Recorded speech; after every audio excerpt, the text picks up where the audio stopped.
Before you record all your leases as expense, calm down. Let's talk about leases according to IFRS 16. Hi guys, welcome back to another edition of Accounting Mondays with Dami, where we make accounting easy, practical, and simple. So today we'll be talking about leases according to IFRS 16.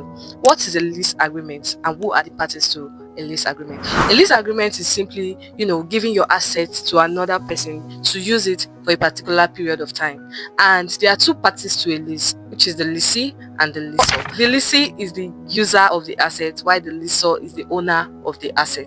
And there are two types of lease agreements, which is the operating lease and the finance lease. For the operating lease, the lessor allows the lessee to use the assets for a specified period of time, and ownership does not transfer to the lessee at the end of this period.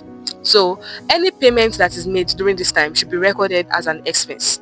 But for the finance lease, it's simply an agreement between the lessor and the lessee to use the assets for a specified period of time, but longer than that of the operating lease, and it usually covers almost all the useful life of that asset, and it should be recognized as an asset. That is, all the present value of payments that you make is usually used as the asset fair value, and you recognize it as your own asset. You keep it in your book as your asset rather than as an expense, which is for the operating lease. And at the end of the agreement, ownership may transfer to the lessee.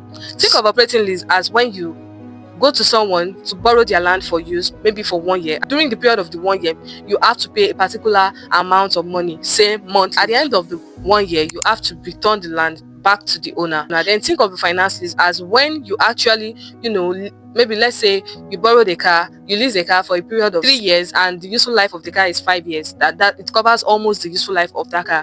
And at the end of that period, then the owner of the car just release the car for you for use. So after today, you shouldn't be confused. Operating lease should be expense, while finance lease should be recorded as your own assets. I hope you're able to learn something. If you want to learn more accounting practical tips like this, make sure you are following this page and also join our community, Young Accountant Hub. If you're interested in joining, comment join and I'll tell you how to get it. I'll see you later. Bye.